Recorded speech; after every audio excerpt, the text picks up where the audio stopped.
Hello student, स्वागत है आपको एक बार फिर से आपके अपने YouTube channel board exam everyday में। तो आज जो है क्लास 10 के जीव विज्ञान में आज जो है जैव प्रक्रम चैप्टर के महत्वपूर्ण प्रश्नों के बारे में अध्ययन करेंगे जो हर साल के बोर्ड के एग्जाम में पूछा जाता है। तो आप सभी विद्यार्थी वीडियो को पूरा देखिएगा, तभी आप लोग को अच्छे से समझ में आएगा। तो पिछले वीडियो में जो है बहुविकल्पी प्रश्नों को जो है हल करके बताया गया था। तो आज जो है 2 अंक के वाले जो है प्रश्न जो है आईएमपी प्रश्नों को जो है बताया जाएगा। जैसे यहाँ पे देख लेंगे 2 अंक वाले जो प्रश्न कौन कौन से हैं। तो देखेंगे 2 अंक वाले प्रश्न जो एकदम आसान भाषा में आपको बताया जाएगा, सरल से सरल भाषा में उत्तर को बताया जाएगा, जिससे आपको उत्तर क्या हो तुरंत याद हो जाए। तो पहला प्रश्न देखेंगे, स्वपोषी पोषण क्या है, उदाहरण देकर के संक्षेप में समझाइए। तो स्वपोषण क्या होते हैं? तो स्वपोषी क्या होते हैं? वे जीवधारी जो अपना भोजन स्वयं बनाते हैं स्वपोषी कहलाते हैं।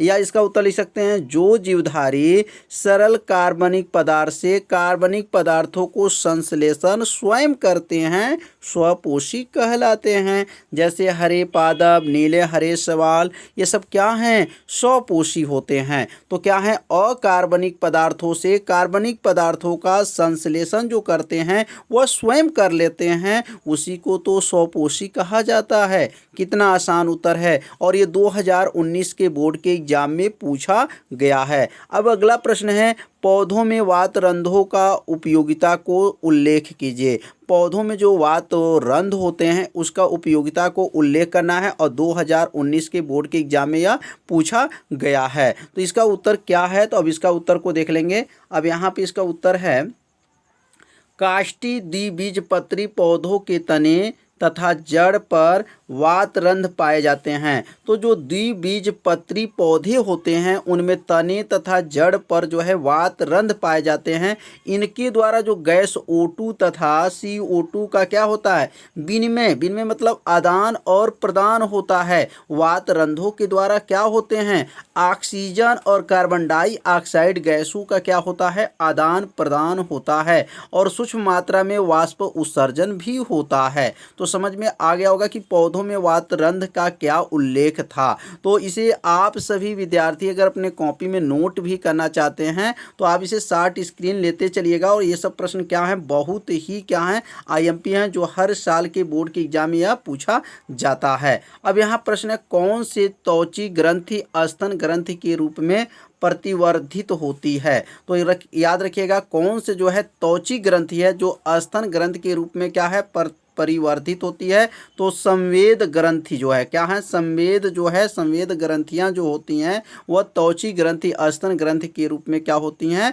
परिवर्तित होती हैं। तो अगला जो है, मनुष्य की 2 पाचन ग्रंथियों के नाम तथा पाचन ग्रंथियों का नाम तथा उसके जो है कार्य को बताना है। यह भी प्रश्न जो है बहुत ही आईएमपी है कि मनुष्य के जो 2 पाचक ग्रंथियां कौन कौन होती हैं। तो मनुष्य के अंदर जो पाचन की जो ग्रंथियां होती है, पहला जठर ग्रंथियां होती हैं जो अमाशय में स्थित होती हैं। जठर ग्रंथियां कहाँ पर स्थित होती हैं? तो अमाशय अर्थात पेट में जो है स्थित होती हैं। जठर रस स्रावित करती हैं, मतलब जठर ग्रंथियां जो होती हैं वो कौन से रस को स्रावित करती हैं? जठर रस को क्या करती हैं? स्रावित करती हैं। दूसरा जो होता है अग्नाशय के, अग्नाशय जो होता है, अग्नाशय में कौन से आपका जो है रस निकलता है? तो अग्नाशय में इससे अग्नाशय की रस जो है स्रावित होता है। यह एक पूर्ण पाचक रस होता है, मतलब जो अग्नाशय से निकलने वाले रस को क्या कहा जाता है? अग्नायसिक रस कहा जाता है, और यह पूर्ण रूप से क्या होता है? पाचक रस होता है।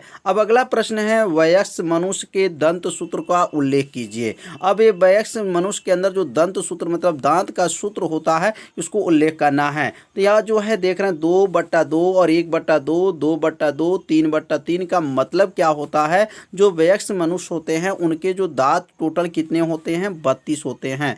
तो पहला जो ध्यान देंगे, पहला जो यहाँ पे दांत की बात कहा जा रहा है यह कृदंत दांत होता है। उसके बाद से जो है रदनक होता है, उसके बाद से चर्वणक होता है, और एक होता अग्र चर्वणक होता है। तो यहाँ पर 2 1 2 3 जोड़ेंगे तो क्या होगा? 8 होगा, और यहाँ 2 2 2 3 जोड़ेंगे तो क्या होगा? 8 होगा। तो 8 8 मिलकर के क्या हो गया? 16, मतलब 16 दांत ऊपर होते हैं, 16 दांत जो है नीचे होते हैं। तो 16 दूनी क्या हो जाएगा? यह 32 32 दांत हो जाएगा। टोटल क्या है, वयस्क मनुष्य के अंदर जो है 32 दांत होते हैं। तो यह कृदनक दांत होता है, रदनक होता है, चर्वणक होता है या अग्र चर्वणक दांत होते हैं। तो दांत जो है 4 प्रकार के होते हैं। तो समझ में आ गया, दो का मतलब जो है दो दांत जो है क्या होते हैं, रदनक कृदनक और एक दांत जो है रदनक चर्वणक अगर अग्र चर्वणक। टोटल मिलाकर के 8 दूनी क्या हो गया 16, मतलब 16 दांत जो ऊपर हो गए और 16 या 16 8 8 जोड़ेंगे तो 16, 16 में 2 का गुणा करेंगे तो क्या आया 32 हो जाएगा। तो समझ में आ गया होगा कि वयस्क मनुष्य के दंत सूत्र को आप लोग याद रखिएगा, 2 1 2 3 है। और जो ऊपर जो रहता है ना, ऊपर देख रहे 2 1 2 3, वही जो है यहाँ ध्यान देंगे 2 2 2 3, यहाँ पर देखिए ध्यान से 2 2 यहाँ 1 2 2 2 और ये क्या है 3 3। बस इसको आप लोग जो है 2 बार 3 बार लिखिएगा तो आप लोग को क्या होगा, याद हो जाएगा। अगला प्रश्न है, विटामिन डी की कमी से होने वाले 2 रोगों का नाम लिखिए। ये भी प्रश्न बहुत आईएमपी है। तो विटामिन डी से जो होने वाले रोग कौन से होते हैं, तो सूखा रोग आप तो जानते ही होंगे, सूखा रोग जो होता है वो विटामिन डी के कमी से ही होता है। और दूसरा जो रोग है क्या है, ऑस्ट्रोलोमेलिशिया जो है, ये विटामिन डी के कमी से जो है होने वाला जो है रोग है। तो समझ में आ गया। तो इसे आप चाहे तो अपने कॉपी में नोट भी करते चलेंगे, बहुत आसान भाषा में उत्तर को बताया जा रहा है। तो यहाँ देखेंगे अगला प्रश्न है, मनुष्य के जबड़े में कितने प्रकार के दांत पाए जाते हैं। तो अभी तो हम बताए हैं मनुष्य के अंदर जो है दांत कितने प्रकार के होते हैं, 4 प्रकार के होते हैं। मनुष्य के जबड़े में 4 प्रकार के दांत पाए जाते हैं, कृदनक, रदनक, अग्रचर्वक, चर्वणक। ये 4 प्रकार के दांत होते हैं, बताया गया है। पहला दांत का नाम क्या है, कृदनक, रदनक, अग्र चर्वणक तथा चर्वणक जो है मनुष्य के 4 प्रकार के दांत पाए जाते हैं। अगला प्रश्न है, मनुष्य में कितनी जोड़ी लाल ग्रंथियां होती हैं। मनुष्य में कितनी जोड़ी लाल ग्रंथियां पाई जाती हैं। तो मनुष्य में 3 जोड़ी जो है लाल ग्रंथियां पाई जाती हैं। कौन कौन होते हैं, कर्णमूल ग्रंथि, अधोहनु और अधोजिह्वा ग्रंथि जो होते हैं, यह मनुष्य के अंदर जो है 3 जो है लाल ग्रंथियां पाई जाती हैं। और तीनों का नाम आप लोग याद रखिए क्योंकि यह प्रश्न बहुत ही आईएमपी है। मनुष्य में कितनी जोड़ी लाल ग्रंथियां पाई जाती हैं, तो तीनों का नाम आप लोग को समझ में आ गया होगा। तो अब अगला देखेंगे, मनुष्य के दांतों के 2 विशेषताओं का उल्लेख कीजिए। तो मनुष्य के दांतों के 2 विशेषताएं क्या होते हैं। मनुष्य के दांत गर्त दंती, विषम दंती एवं द्विबार दंती होते हैं। मनुष्य के दांत में क्या होते हैं, गर्त दंती होते हैं, विषम दंती होते हैं एवं द्विबार दंती होते हैं। यदि आप मनुष्य का दांत के बारे में अगर जानना चाहते हैं तो प्लेलिस्ट में जो है वीडियो है, तो प्लेलिस्ट में जा कर के दांत के बारे में पूरा अध्ययन कर सकते हैं।